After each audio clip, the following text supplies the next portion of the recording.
Hello, hello. You can all let me know if you can hear me, see me.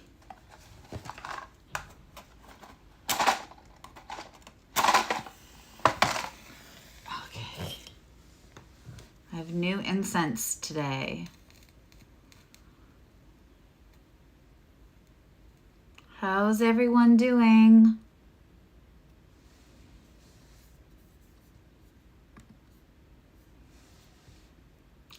Let me know if you can hear me, see me. Oh, these are going to be two matches, huh? All right, so listen.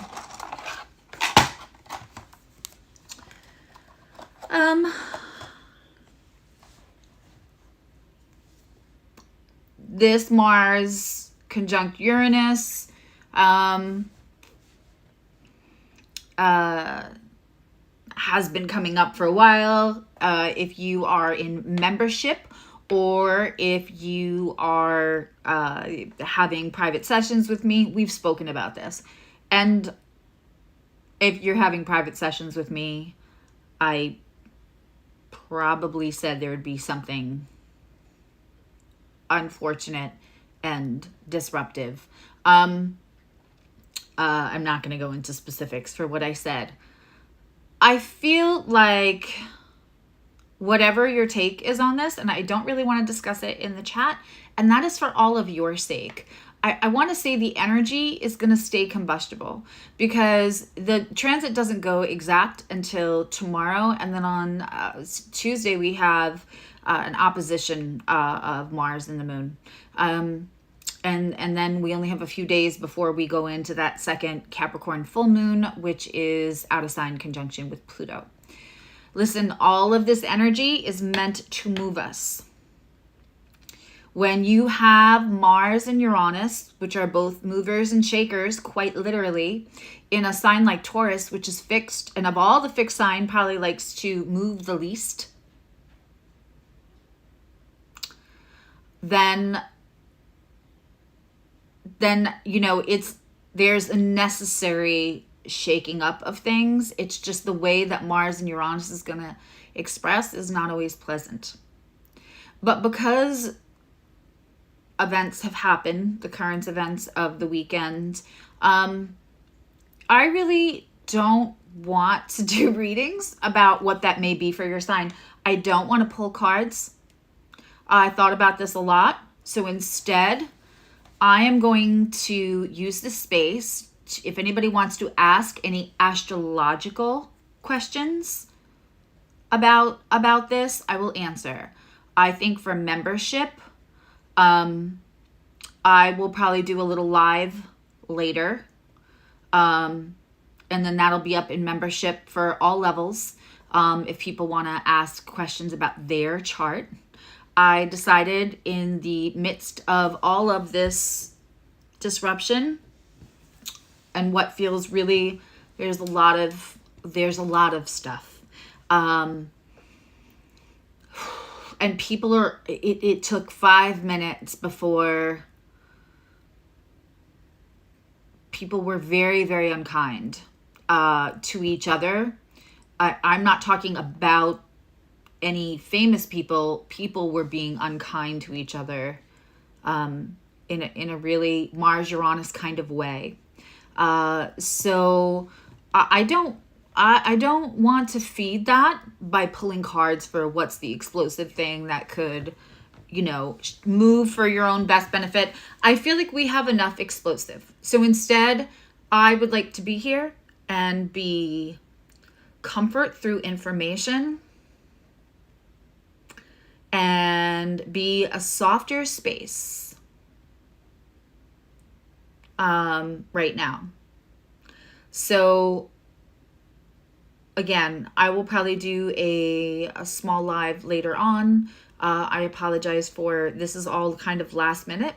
So I apologize for the European people who are in membership because that'll obviously be probably past your bedtime. But it will remain there in membership only viewers can see it, and you can ask me questions in the chat. But right now you can ask me astrological questions, or you can ask me questions that I will answer with tarot. So I'm switching it up. So if you're in the chat, let's take a moment and just, I think, let's call all of our power back to us, our personal power to us from anyone using it with or without our permission. And take a breath on that and just release any energy that is not yours to carry.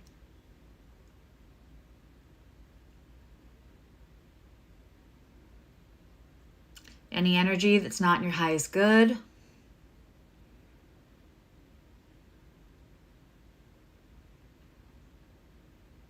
And let's I'm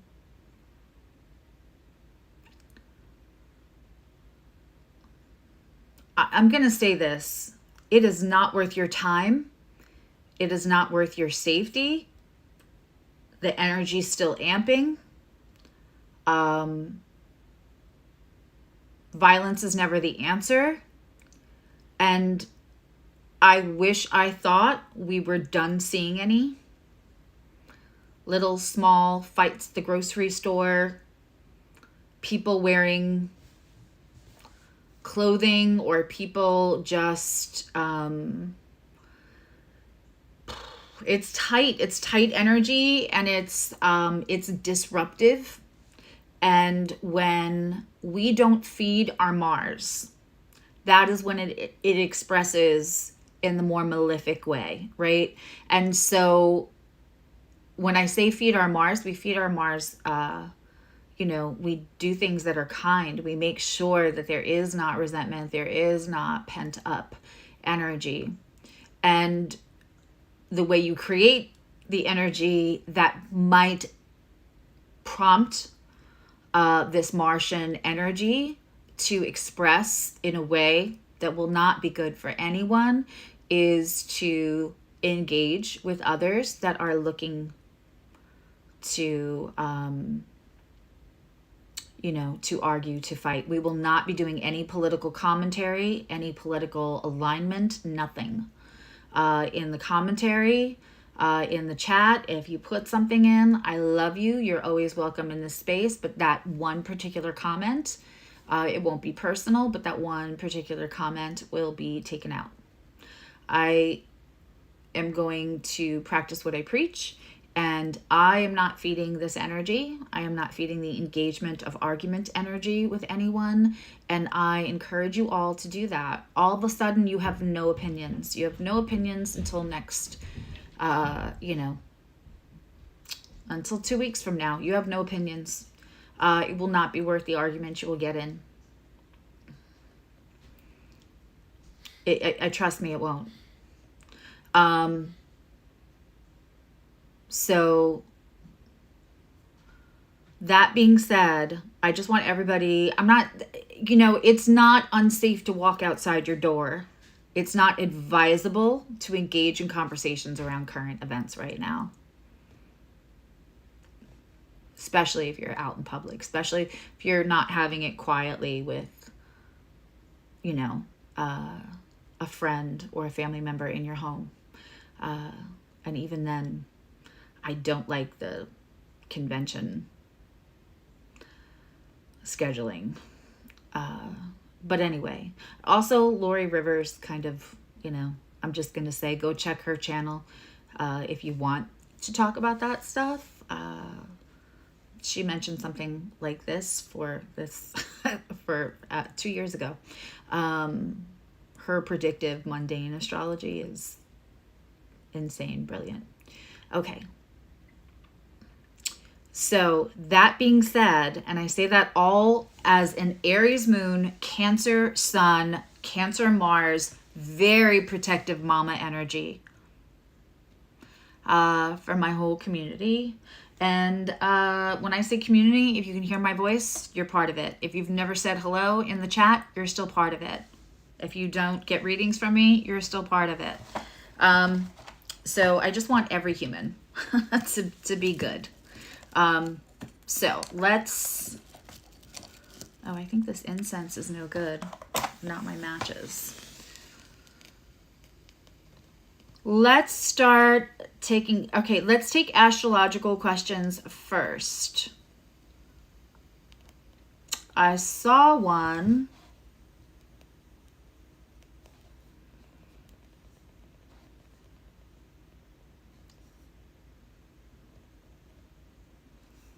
And let me just say hi to Dora and Renata and Annika and Tina and Juan and Shauna. I think I saw Stacy and Vanessa, Maricela, Adva, Doretha. Okay. Can my mods, if you, I don't want to attract that energy here, and where normally I don't mind having a conversation about that. Can my mods just take anything that looks remotely political out, especially if we're using names?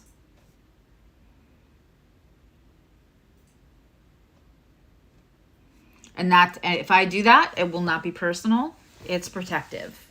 And it's protective of this energy, because people can fight, can come on here and just bring that. Hi, Erica. Hi, Odelia.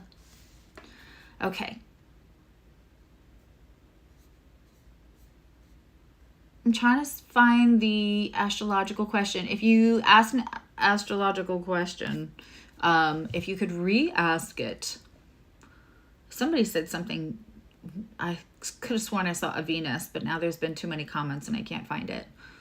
Somebody had a Venus question.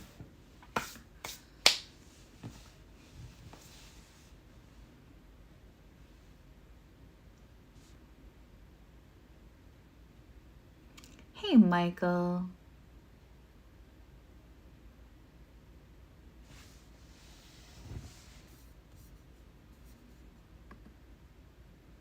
Okay, what does it mean when transiting Saturn trines the natal moon? Okay, this is a great question.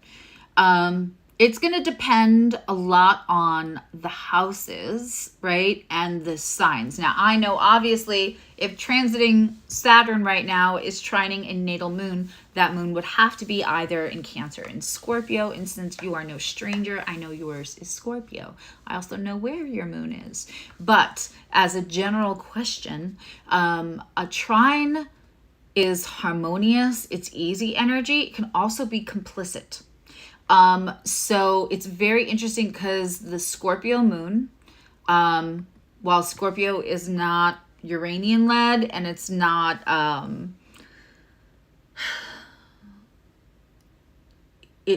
one wouldn't maybe think of it off the cuff as rebellious. There is something about a Scorpio moon that doesn't necessarily want to conform. And when Saturn wants us to self-actualize, that Scorpio moon that trine is something will come up that will be harmonious. An opportunity will be given to you again and again, energetically and introspectively, really, right? Self-actualizing where you're at with your emotions. Saturn is one of the great teachers, right? Our great teachers are Jupiter and Saturn. So when Saturn comes to teach us, Father Time comes to teach us a lesson, it's usually a lesson learned over time. And the other thing is that it is the wisdom that we glean. I always say, sometimes people have the education in their social media profiles is like School of Hard Knocks. Yeah, it's the PhD. Saturn gives you the PhD. From the things that have happened that have been challenging. So when you're having a trine, it says take this PhD and use it. Now, in the case of a Scorpio moon, right? And there's so much more detail when we look at the houses, tons, right? But let's just keep it so that it can apply to anybody else who's also having Scorpio moon or Cancer moon, or, in a few years, maybe you're a fire moon and you will be having a trine to to Saturn with your moon. It's going to ask you, it's going to give you opportunity, right? Because that's what the transits do. They create opportunities for us to either meet or not meet.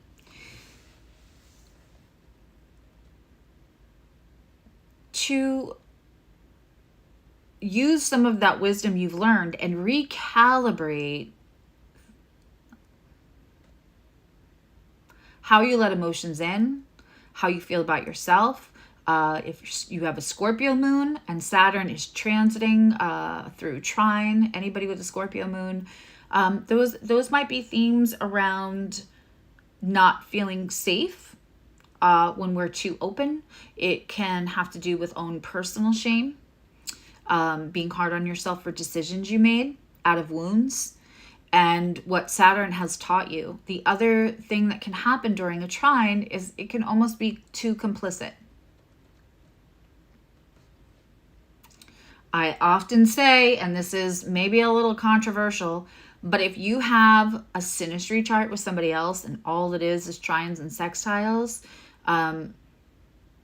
things are going to happen in your own personal charts that are going to move you out of where you are. And sometimes there is not enough interest. There's not, you want somebody you can grow with, and it doesn't have to be painful growth, but you want somebody who says, hey, maybe we should do this different. Or, always agreeing doesn't always mean the perfect, happy relationship. So sometimes trines can be complicit, and sometimes complacency, not sometimes. Complacency rarely begets change. So if you're having a trine and there's been a lot, it's very interesting when we talk about this, because if you have somebody whose south node has just read their whole, a stellium to filth, a whole house, right? So if you've had a south node, if you've had Pluto oppositions, if you had a rough year, then you'll be like, bring on the trines because I need a break, right? We just want to make sure we're not being complacent to the old habits. So if Saturn is self-actualization and the wisdom we glean from those uncomfortable moments, right, that astrology gives us the opportunity to meet or not meet. If the trine comes but Saturn is involved, which is very different than another planet having a trine,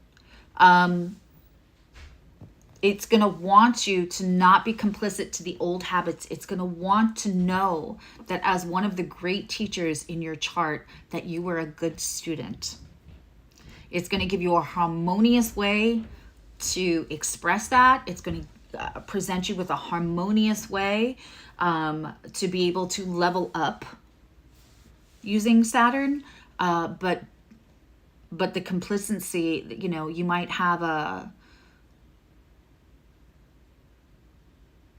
I want to say way station, but you may have a moment of limbo of this just feels good, let it just stay feeling good, and another part of you thinks we can move on from that old comfort zone, especially with Scorpio moon.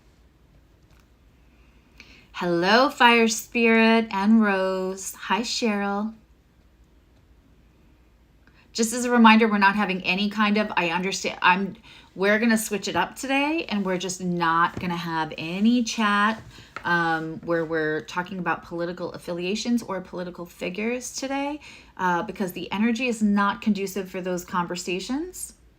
And I'm practicing what I preach, and I'm encouraging everybody to you have no opinion for now for the next 2 weeks when you are out in public or in public spaces.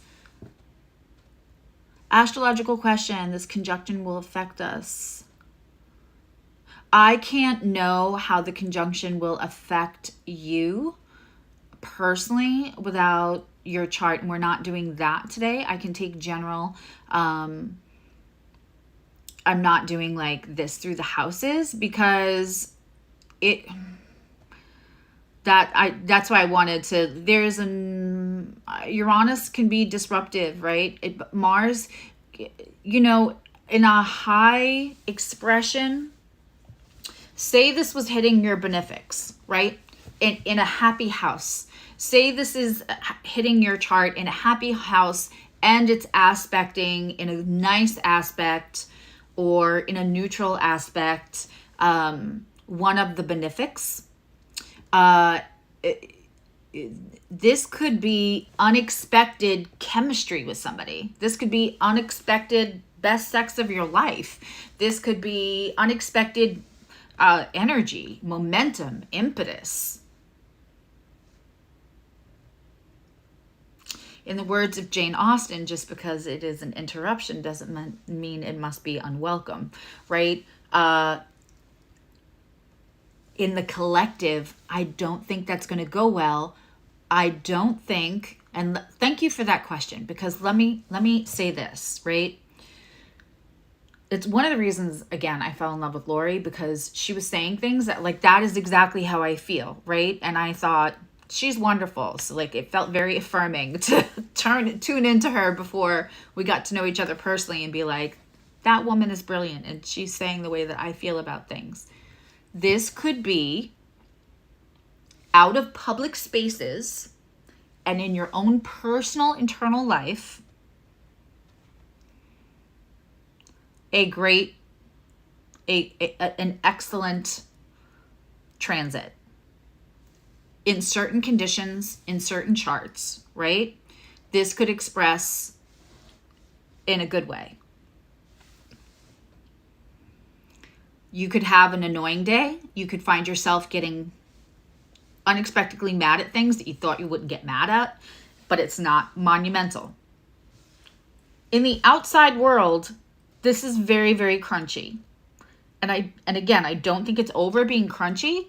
So my job, if I'm somebody who's sitting here and has the audacity to sit behind this glass and give guidance, is that the ethical thing to do is to encourage you all not to have conversations that upset you, anger you, or with angry people, or I wouldn't touch the current events with a 10-foot pole in a public space right now. I think that it can lead to arguments. What level of where that argument will go, that's gonna depend on a lot of different conditions, and those are conditions I don't want to test. I'm a feisty girl. So if the most feisty person that you know is as nice as I am, it's probably me.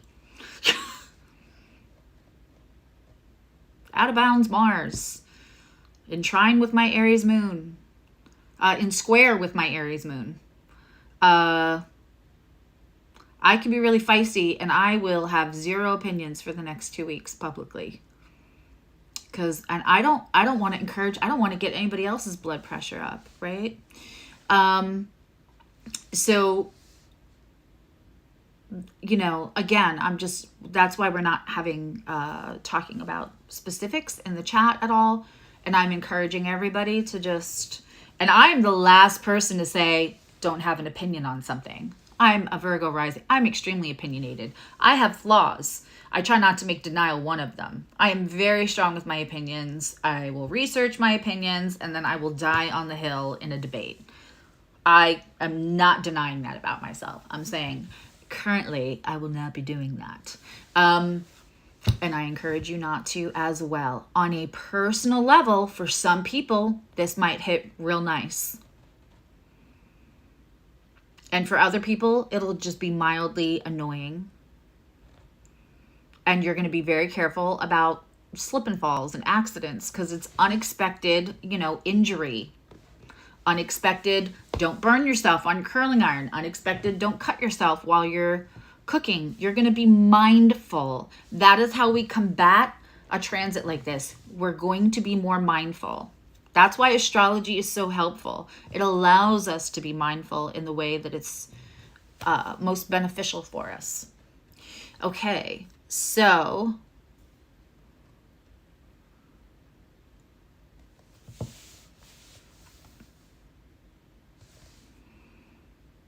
that was a great question, because it allowed me to make sure I'm making the distinction of, because I don't believe in fear mongering, although I'm saying, like, yeah, it's gonna remain crunchy and not nice. And I don't think we've seen the last of disruption events out in public. On a personal level, you can have a good day tomorrow and Tuesday. Okay, let's look over at these questions. Thank you guys. These are great questions. Jaretha, what if Saturn is squaring your sun? I like this. Just doing Q&A. This is kind of fun. My brain likes it a lot. So when you're saying, what about Saturn squares sun? Now, are you talking about transiting Saturn squaring the sun? Like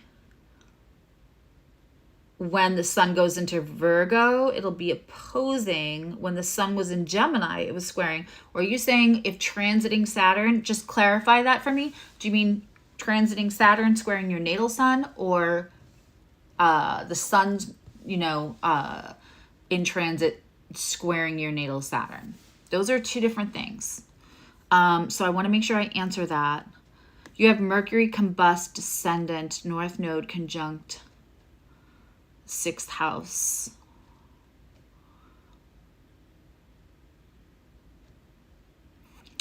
Yeah, I mean,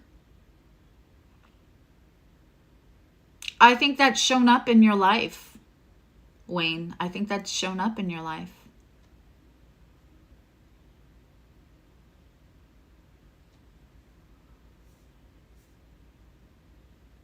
But like, you're an incredibly smart, kind, good, such a great dad, inquisitive, like it's added to who you are.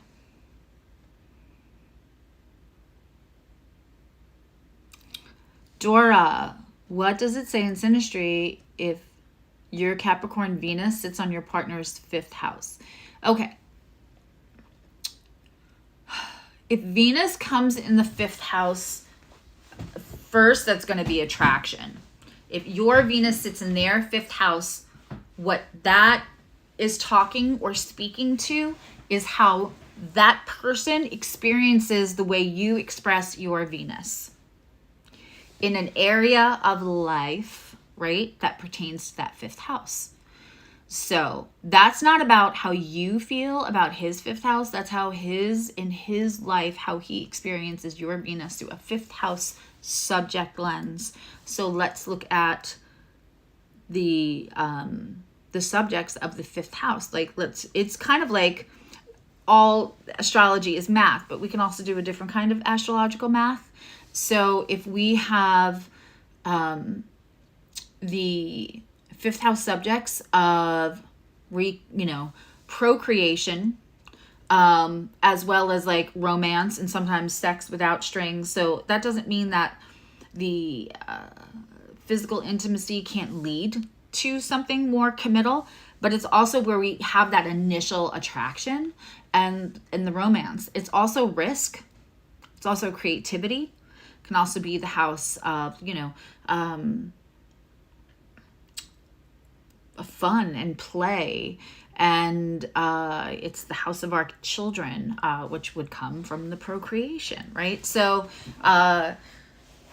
back in the day, like now we might see the modern interpretation of the 5th house being like sex without commitment. It's the romantic part, it's the attraction, and listen, everybody should do whatever they do as long as everyone's consenting and everyone's safe.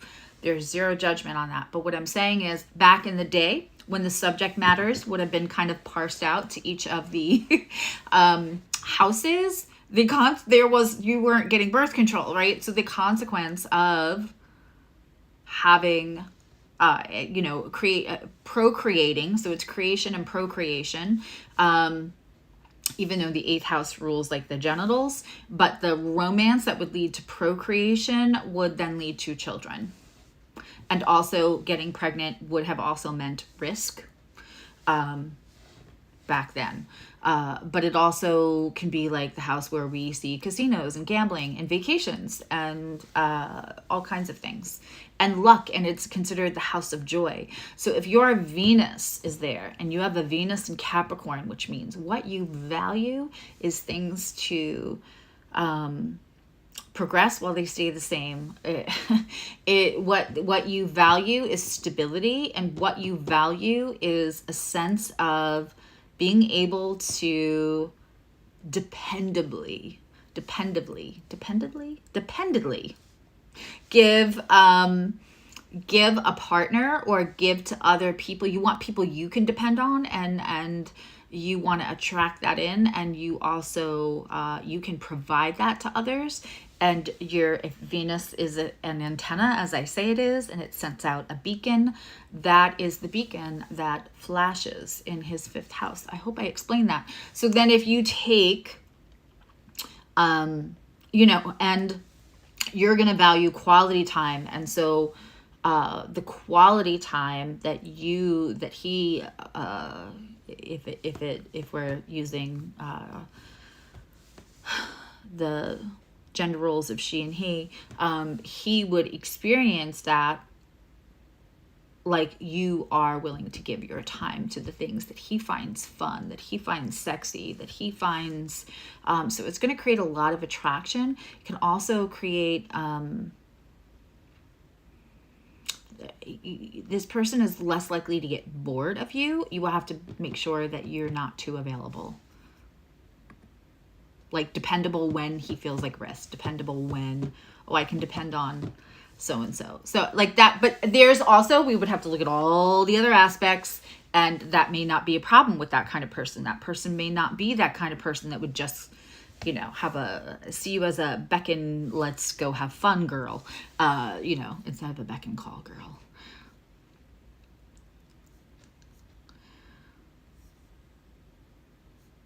Let's see what other questions we have. That made sense, Juan? Good.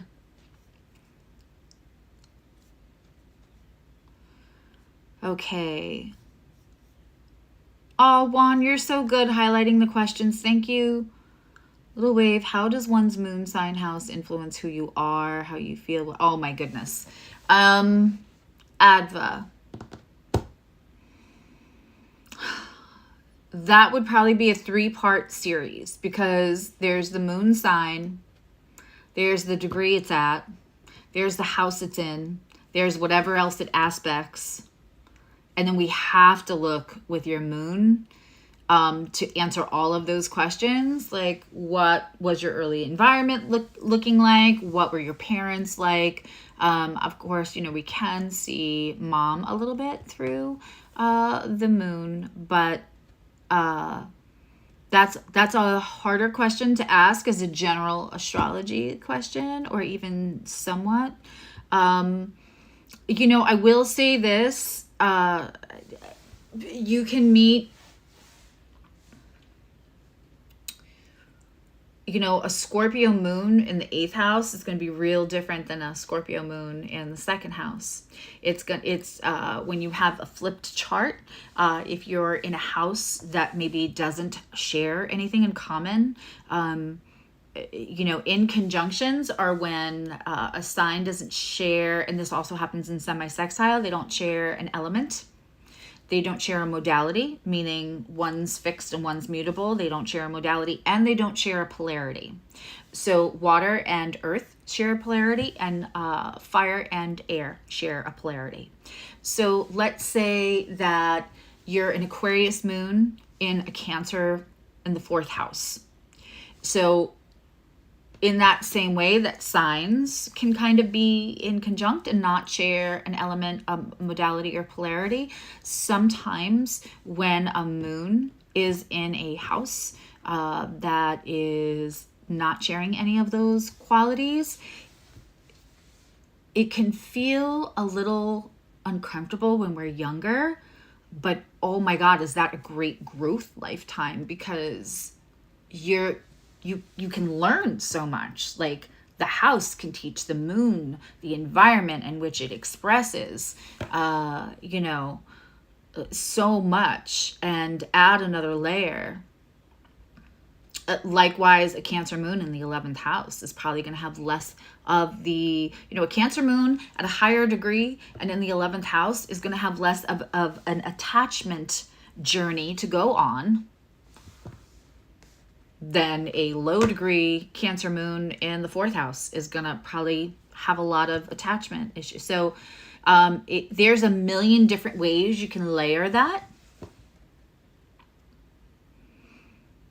It's kind of like being at a, what are they called?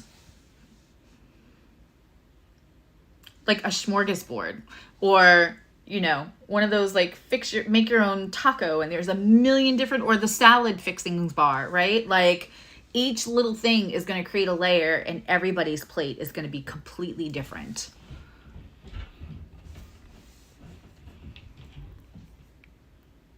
I hope what I said was at least a little helpful. And we go in deep diving in membership. And a lot of times I will do like the Neptune in retrograde, which still has 2 more parts to it. I can only read your chart if you are Gratitude or Nerd member, but everyone is welcome to attend. And if you don't want to attend because you don't want to do the like practice your gifts part, you can bounce before then. When I tell you I'm in a no judgment zone, I am a no judgment zone. Okay.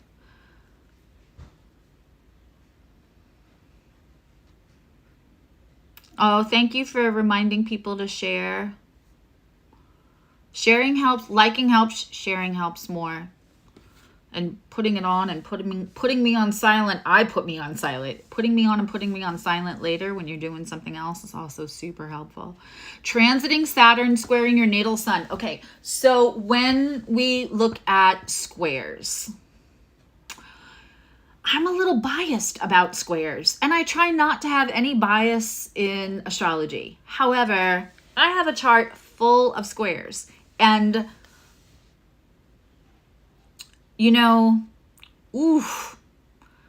let me just say this about squares first. And Doretha and I literally are 2 weeks apart in our birthdays of the same year. So we're the same age. When you have a lot of squares in your chart, the challenges that will arise from squares in transit are challenges you have the tools to meet. This is so corny. I'm going to use the Wizard of Oz analogy. When Dorothy wants to go home and Glenda tells her, you at any time you had the shoes, you had what you needed, right? And so those challenges that come up in transit for us are opportunities to understand that we have had the power the whole time. We've had the tools the whole time, my dear, right? We can click our heels 3 times, but sometimes we don't realize that like we built those tools so slowly, and the conditioning and how we see and perceive ourselves could be possibly stuck in an older version of us, that if we're at all still shaming that part of us, or feel like there's so much more improvement, or we can't be happy, or we can't be stable, or we can't be in a healthy relationship, or we can't be this or that, because that's just not who we are, or like how we react to things, a square may come along to show you like, oh no, you have those tools. I'm going to give you this opportunity to express this newer version of you as time goes on, to understand that like those tools are in your toolbox.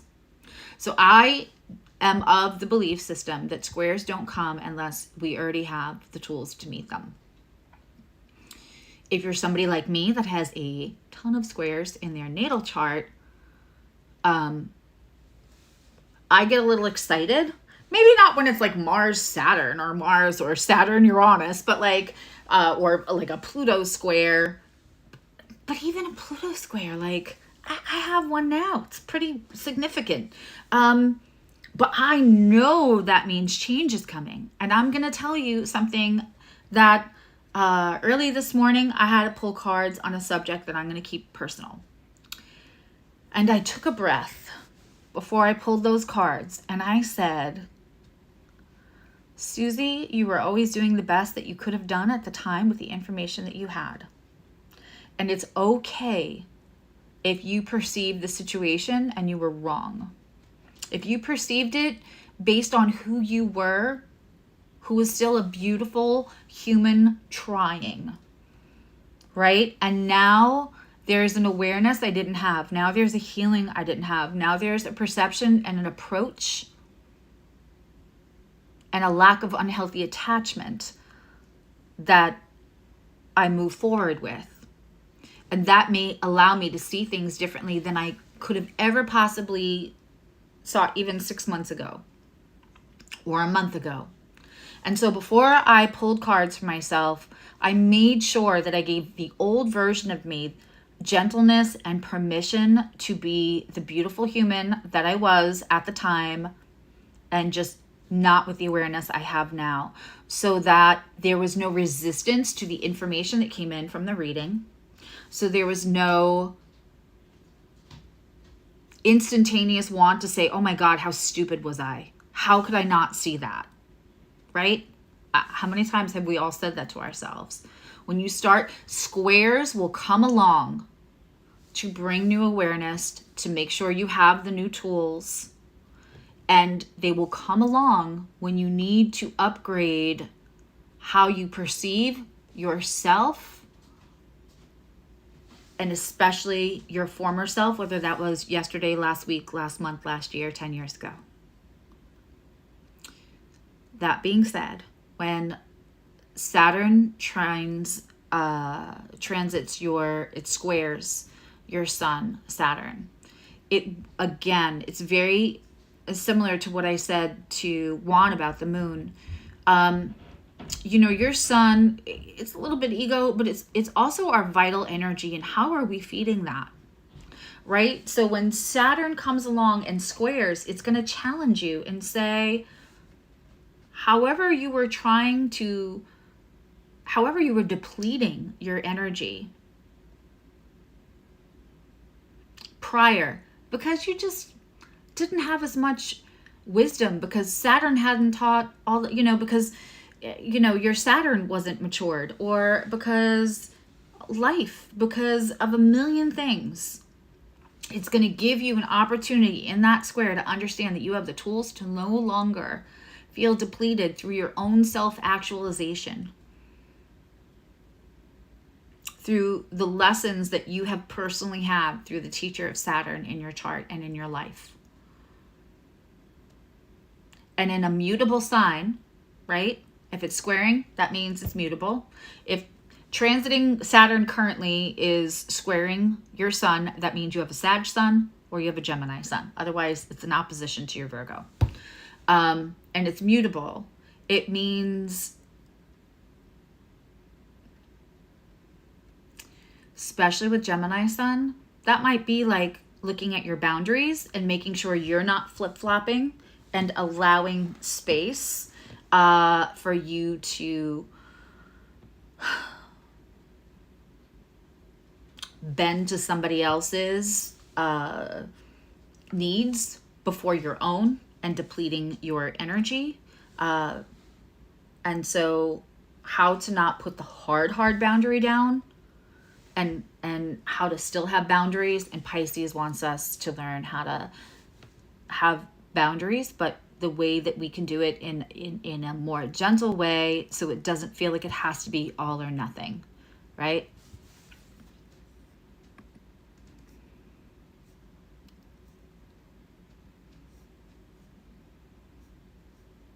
Okay. You're welcome, Adva. Wow, you guys have great questions. I'm having a ball doing this. Hi, Gia Allen. Gia, I think I still need your, I have two people, the person who just joined, I don't think they do the chat, but we've had a session together. If you go under the welcome to membership video, which I will repin in the membership only page, there's a link there for the Google form so I can give you guys your stuff. And so I can send you Zoom invitations so you can be there for the Zooms where we're really doing in depth.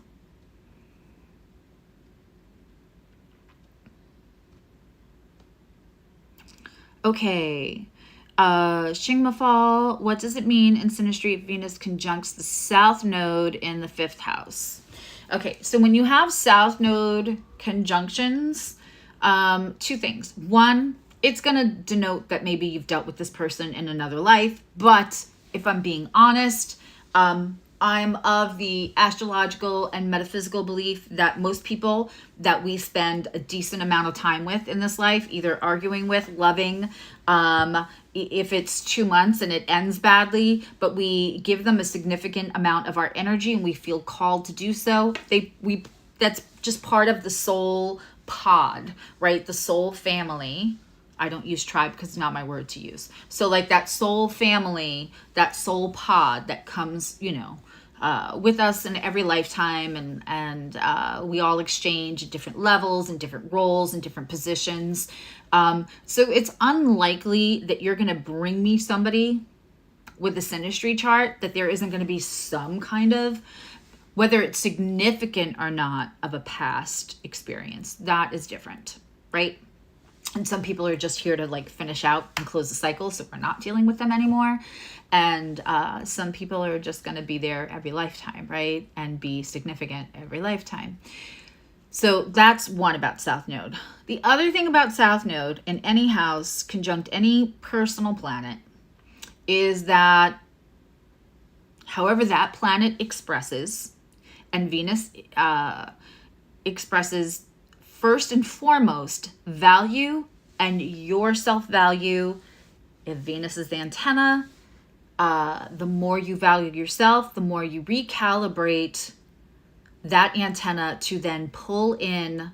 We will always attract the love and abundance that we feel, not think, not been told, not make sense, not well, of course, that we feel fully within ourselves in the absence of shame that we deserve to have in our lives.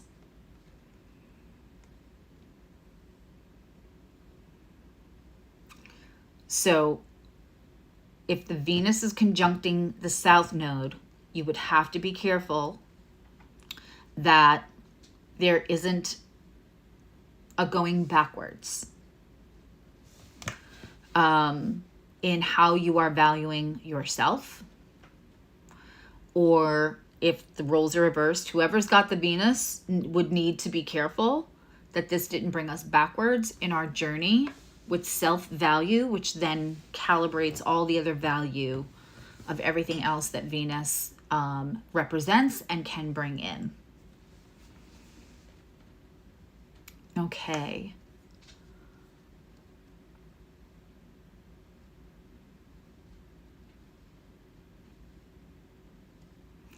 Oh, Gia. Okay. You're recovering from a fall?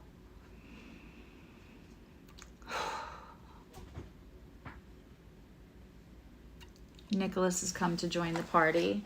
He likes to stand on the other side of the screen now that he has room and mean mug me for not paying attention to him. All right. I think we should all just take a second and send Gia a bit of healing.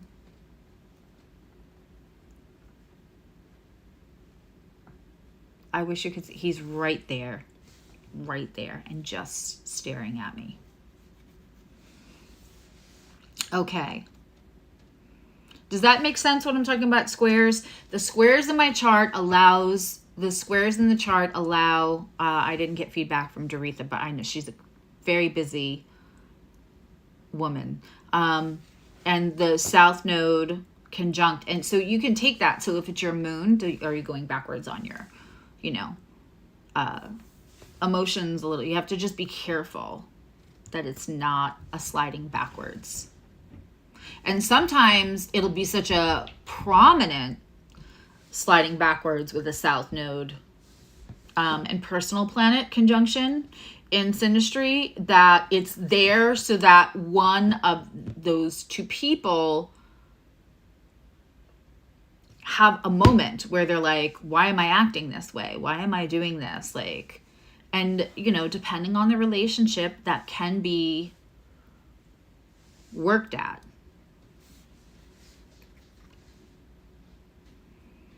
Okay.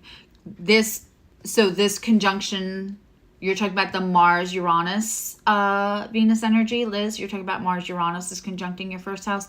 So,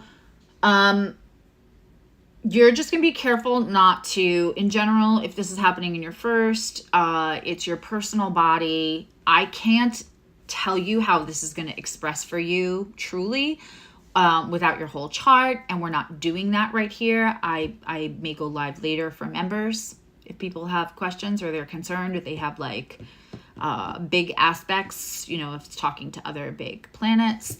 But in the first house in general, you're going to be careful about falling, cutting, and burning. Accidentally burning yourself with a straightening iron, a curling iron, cooking, accidentally cutting, because Mars can represent injury. And Uranus in the first house makes you clumsy as fuck. I have that natally. There are stories for days. If I let you all talk to my friends that have known me since I'm a kid, they won't be able to tell you the story for laughing. Falling was like an Olympic sport for me for no reason. Just clumsy as all get ever. So when you have clumsy and injury together, first house, that's what I can give you generally for anybody having this in the first house. You're welcome, Adva. I'm glad the squares have helped you. My take on squares. I mean, that's not my take. I didn't invent that. It's how I experience them. And also, you know, talk to a different astrologer. You might get a different answer. That is how I experience them. And that is how I have to be like, it has to, the Virgo needs it to be the right information, like researched, and but also the metaphysical part of me needs to feel like it resonates, and when they line up, then I'm sure that it's good. Okay. Oh, no worries, Gia. You'll get that to me when you get that to me. Yeah. Squares, man. And I mean, I love them now. They weren't fun to experience when I was younger.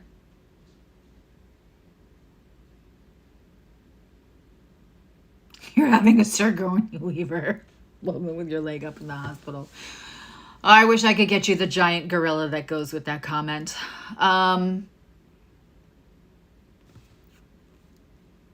Yeah, and Doretha, you're such sunshine now. And you will find people like that have a lot of squares in their chart. When crisis comes, I am the calmest. Because I'm like, oh, this is my playground. I know how to do this well. And we also sometimes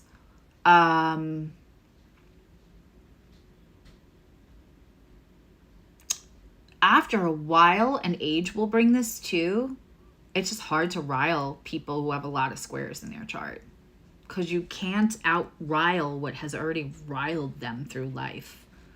Hi again, Annika. If that makes any sense. It's, part of that is the attachment journey for me, not being attached, not other people's opinions are none of my business. But like, there have been a lot of, if you're going to go on TikTok, you're going to go on TikTok in general, you're going to go live, you're going to put yourself in a public way at all. Not everybody's going to love you. And if you have squares, you're probably a polarizing personality. People either love you or hate you, and there's probably not a lot of in between.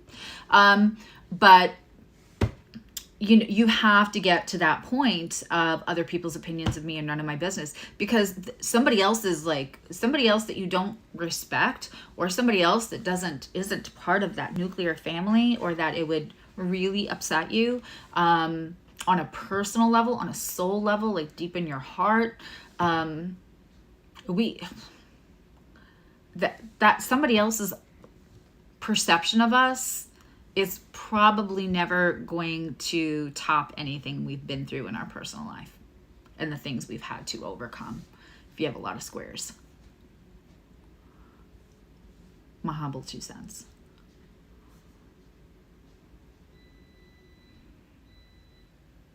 Okay. Fire spirit. We missed you in the chat, man.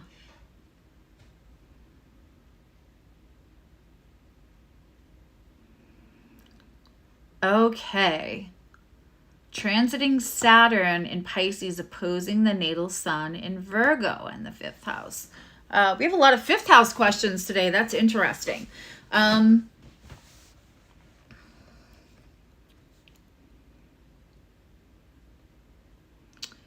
Saturn in Pisces, opposing a natal... I mean...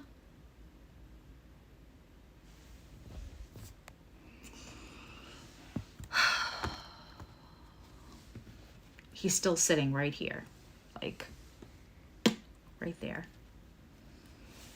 But he just likes to stare at me. Like, you don't love me. Pay attention to me.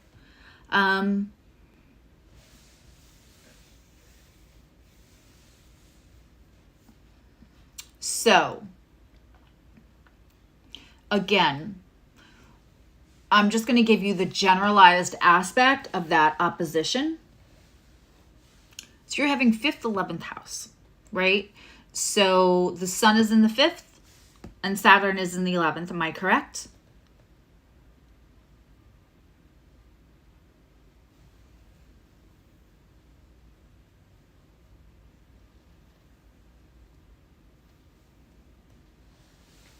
We do that all the time, fire spirit.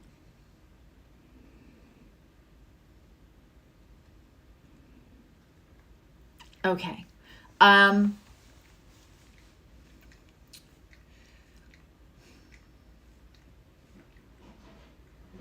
It's very interesting. I would be looking at my boundaries about if boundaries have been hard to create. Saturn in Pisces creates an opportunity to like put training wheels on bringing boundaries into your life. Like, if boundaries to you look like get the fuck out of my house, right? Which is not what boundaries are. But if they look so harsh, or if you've experienced or perceived them very harshly in your life, when somebody's put down a boundary, maybe you had no warning, maybe it hurt you, right? So our own relationship with what boundaries can or are perceived to look like and how we experience them really has a big, huge impact on then how we are willing to not only put them down, but fully execute them and stand by them. They're like promises. A promise is very easy to make. It's harder to keep, right? Boundaries are the same. Hi, Nikki.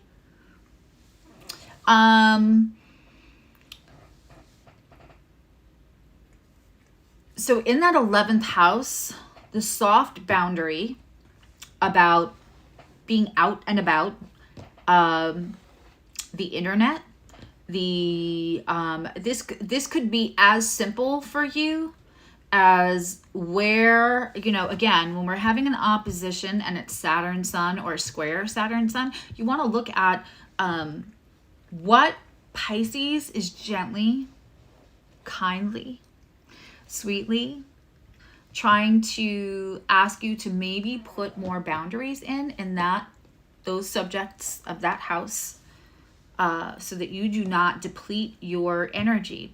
And if you deplete your energy as a Virgo sun and a 5th house Virgo sun, one, that's probably affecting your ability to be creative. You are probably left and right brain with that placement, like to a degree. That's not normal. Like, you can probably be really detailed and really creative. So you can be like, you know, creativity, but creativity with detail, edited creativity. So like your, oh my God, hi DeMarcus. He's a TikTok star. That's a big deal. I can't believe DeMarcus said hello to me. Stop everything. He's such a big deal. He's a little TikTok star and he just said hi to me. I am flattered. If you have that 5th house Virgo sun, it could be depleting your energy without boundaries, and like now is a good way to like kind of ease them in. I like to tease that that Saturn in Pisces is like, you know, if you're a beginner to boundaries, it allows you to use lube. But in that 5th house, that sun, if it's depleted, you're going to be less creative. You're maybe be a little less daring, and trying new things. And it could be because you are giving your energy to groups of people, or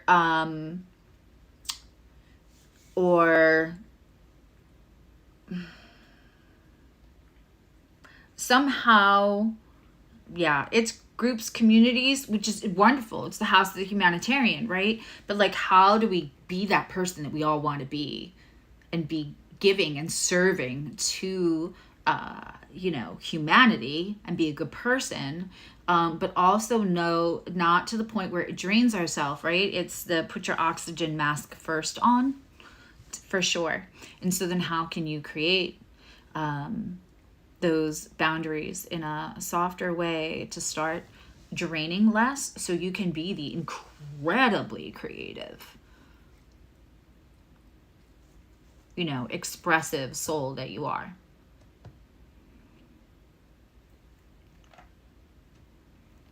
Okay.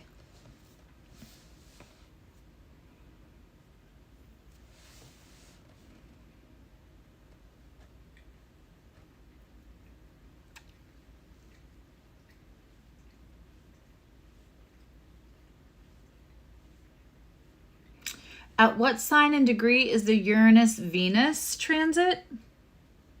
You mean Uranus and Mars? Venus is already into Leo, and Uranus won't be in Leo Uranus won't be with Venus again until next year.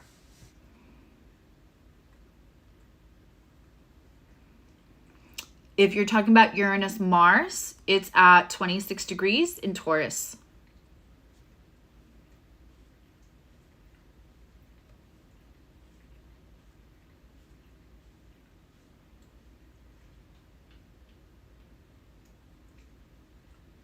I hope you are well too, Nikki.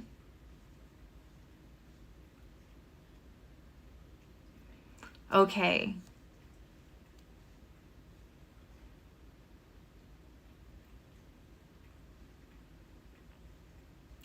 Same Shigamafal, mine's in Pisces too. We are 18 years apart.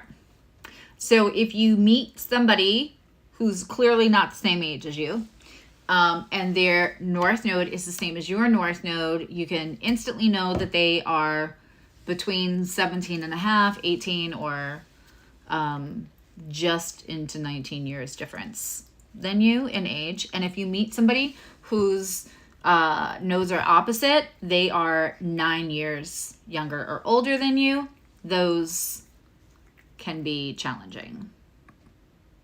You sometimes can feel like you're going in two different directions. That's like in general, I always tease, you must be this old to ride this ride. Like, I don't really like to do the, it would have to be an extraordinary person for me to take my age off. I prefer people my age. Not that there's anything wrong with dating somebody younger than you. It's just not my personal thing. Again, it would have to be, everything would have to line up. But that 9-year mark is not That is a no-fly zone for me. Been there, done that. That is a challenging for anybody. Just FYI. Yes. With everything being so cranky right now, Fire Spirit, that has been a big conversation with one of my more brilliant astrological friends. And I was going to maybe get into that a little bit today, and then decided not to after current events. Because can get a little dark. Which also isn't really my bag. I mean, I'm informative and I'll be honest, but it doesn't feel like the right space this weekend. Maybe another weekend, though. That would be a very interesting topic. Or maybe I think that's a great membership topic, that fixed star. Okay. Yeah, anybody else ever have a 9 years? You did 9 years, it was challenging. Shauna, are you saying that 9 years was challenging also? I'm telling you. Doesn't matter if they're younger or older, 9 years is challenging because their nodes are in a different direction. And so it's literally like you're being pulled.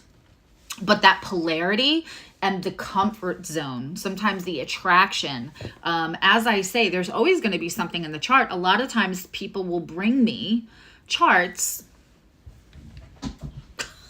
People will bring me charts and I can see why they got in the van. There was candy and puppies. Very clearly the attraction was strong, undeniable, right? But that doesn't mean the trip is not going to be bumpy.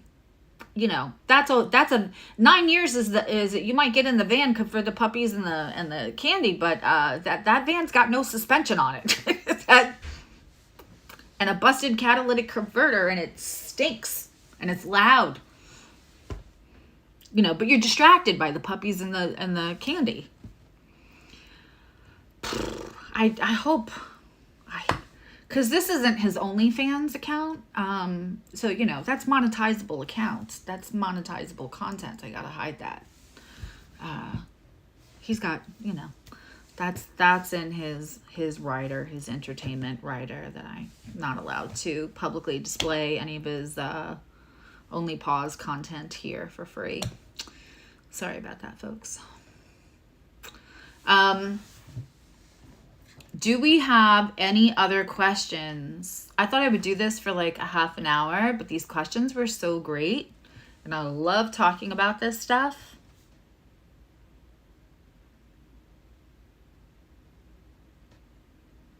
I have Pluto on my ascendant. So,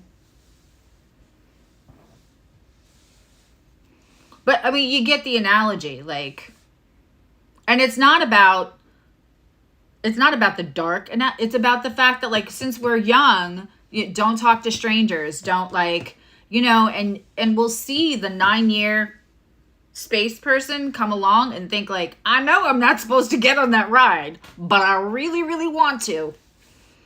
Everything about this says do not enter, but I'm getting in.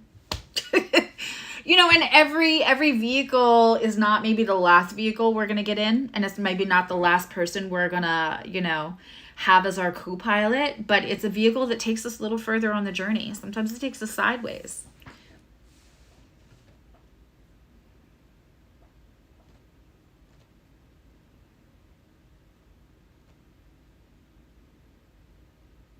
Jupiter is that's another great,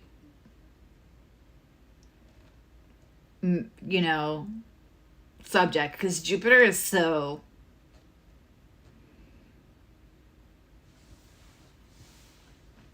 let's see, Jupiter is in synastry. There are very traditional ways of looking at it in synastry. And the problem is that when that, in my humble opinion, when Jupiter meant spouse, or you can, and there's a lot of people with the renaissance of traditional astrology, which, hey, if that's your bag, right? But there's,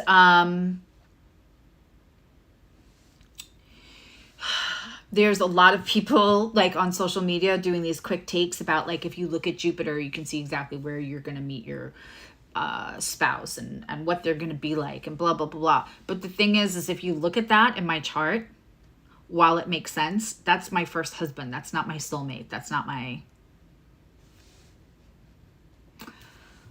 Most people don't get married once. Some people don't get married at all. So it's kind of, I find Jupiter very interesting. I think the connections are very interesting and important in synastry. However, I don't use that old traditional, like that's what it means, because it does not make sense. I'm an evolutionary astrologer, which means I am here for your evolution. I believe in the evolution of the chart. I believe in the growth and evolution of all of our placements as we grow. And that's why I use progressed astrology. And so, progressed chart, progressed moon, because we evolve. Hopefully we evolve. God, So, but we also have to, we also have to know that, like I said, in the 5th house, some people think if it's sex, but it's also your children and it's gambling and risk, but it's also romance. Like a lot of people think those subjects don't go together, but if you take those subjects in context of thousands of years ago, yeah, it was risky. There was no birth control. If you were romantic and you procreated, you were going to have a child, and that was risky. And then if you had a child, that you're going to be playful with that child. You're going to play with that child. There's going to be creative, right? So like if you look at the old way, but we don't live our lives like that anymore.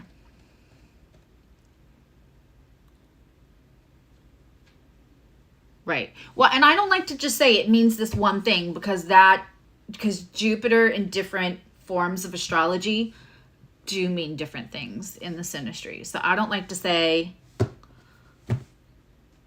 in some venues they're going to say Jupiter is spouse. That's end of story.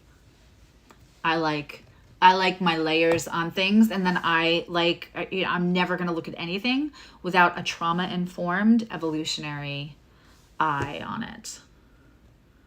I'm glad you feel that way, Nikki. We've missed you too.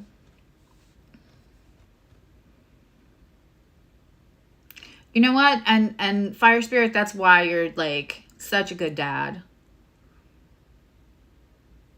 Yeah. And it's funny because like you're the husband material that doesn't think he's husband material with that placement.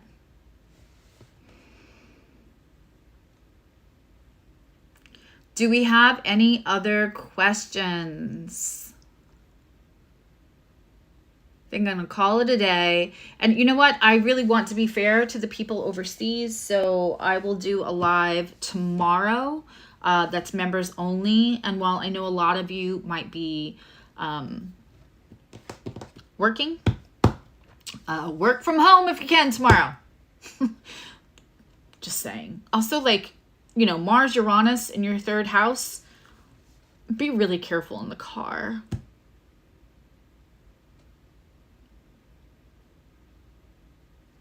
It's unexpected injury. It's unexpected accidents. In the mundane, probably we're going to see more of it expressing like unexpected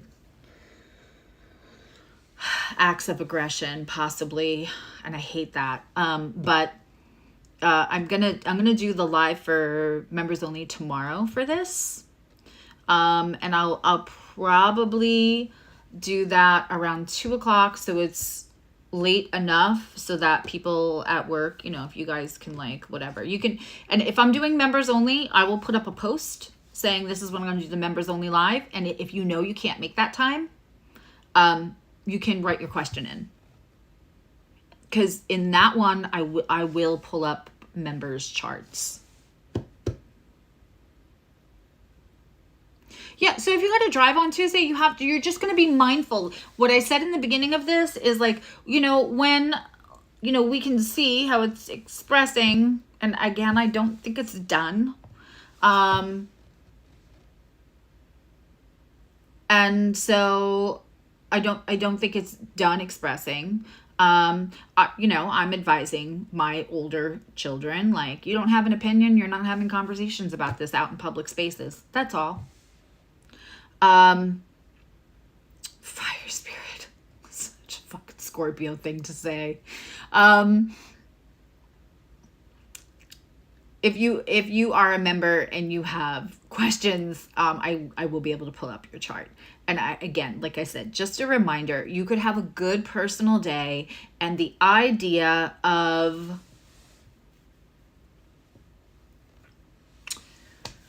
knowing about the way that this can express in a not great way, having the awareness of that just allows us to approach and, you know, be mindful. Be mindful if you're cooking. Be mindful if you're curling your hair. Be mindful if you're driving. You're going to be a little extra mindful. That's all. Well, no, don't tell him to bring it, because we're trying to, we don't want to encourage anything that makes it possible for him to haunt us anytime soon. You know, and if you're having this in a third house, or if it's feeling hard, email me. Go to my website. Actually, right now I have a new thing on my website where it just says, ask me a question. So you can hit the contact, or you can just, you know, ask me a question. And, you know, if you want me to just put a little extra protection on you, that's kind of one of the things I'm low-key good at. And I would be happy to do that.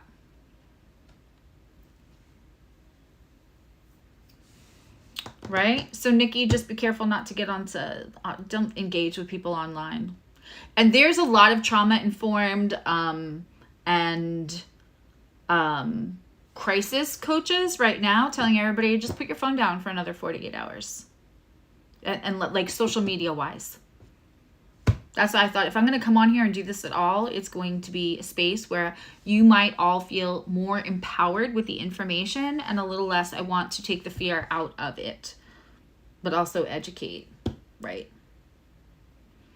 Yeah, I would be careful about like large groups. I'm going to say this one last time as we leave. You know, I am an opinionated person. I am a feisty opinionated person. I have self-awareness about that. For the next 2 weeks, publicly, I don't really have an opinion about this. I don't, because not only do I not want to engage or incite where somebody else could then jump in, I might be able to like, all right, I'm not doing this with you anymore, and walk away from it. But if somebody else then wants to jump, I don't want to be responsible for putting gasoline on the Mars-Uranus fire.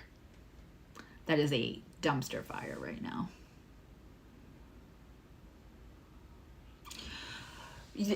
She's having it in her 11th house. You're not. Don't worry about it. Y'all do what you want to do. I'm just saying, I would not feed the energy. That's all. Because it's unexpected. It will not be where it's Uranus. You can't plan on it. So, but again, you could have a personal day. That's great. I will, in a little bit, put up the notice for when we're going to go live tomorrow for members. If you have questions about this Mars-Uranus only, in your chart, not general astrology questions, which we just did today. But if you're a member, and if you join between now and tomorrow, even at the $2.99 level, you can come in. This is a big transit. I just want to help. You can ask a question and I'll answer it. If you are nerd, astro, or gratitude, I can like pull up your chart and go very specific on it. Okay? I love you. Now you love you. Be gentle with you. Be safe. I'm wrapping you all in love. And that's it. And I will see you all soon. All right. Bye.